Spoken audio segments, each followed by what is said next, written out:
किसी के पास जादुई गेंद नहीं है, हमें नहीं पता आगे क्या होगा, लेकिन फिलहाल मैं कह सकता हूं कि एक और अच्छी खबर लाने वाला आया है। मुझे लगता है कि हम ईरान में प्राकृतिक घटनाक्रम में बाधा डाल रहे थे। वहां का शासन देश के अंदर हो रही चीजों को संभालने में असमर्थ था और उनके पास कोई समाधान नहीं था। उसके पास ईरानी जनता की समस्याओं का जवाब नहीं था। अब हमारे पास एक और अधिक सैन्यकृत शासन है, जो मुझे लगता है कि अगर कोई सड़कों पर जाने का फैसला करता है तो और भी अधिक कठोर व्यवहार करेगा। मुझे लगता है कि वे खुद को ज्यादा साहसी मानते हैं, क्योंकि उन्हें अपने समर्थकों लगभग 15 से 20 मिलियन लोगों द्वारा दिव्य जीत मिली है, जो शासन का समर्थन करते हैं चाहे ईरान में कुछ भी हो।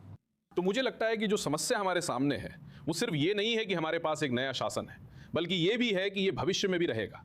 मुझे लगता है कि इस तथ्य के बावजूद वे आर्थिक रूप से परेशान होंगे अगर उन पर से प्रतिबंध नहीं हटाए गए।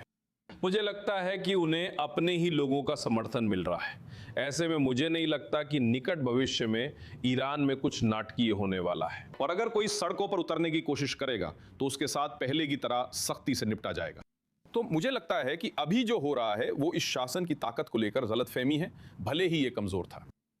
और मुझे लगता है कि जो हमने किया, और फिर से मैंने सोचा था कि अगर खामेनेई की प्राकृतिक कारणों से मृत्यु हो जाती, जैसा कि मैंने उल्लेख किया, तो मुझे नहीं लगता कि मुज्तबा को चुना जाता।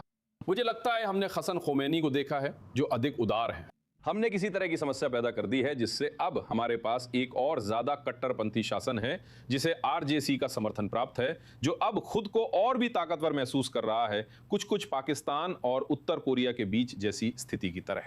और फिर से मैं ये नहीं कह रहा हूं कि लंबे समय में इस शासन को कमजोर नहीं किया जा सकता, लेकिन मुझे लगता है कि फिलहाल मुझे नहीं लगता कि कोई चीज इस शासन को खतरे में डालेगी या जोखिम में डालेगी, भले ही उन्हें अपनी आर्थिक समस्याओं के मामले में बहुत कुछ झेलना पड़ा है।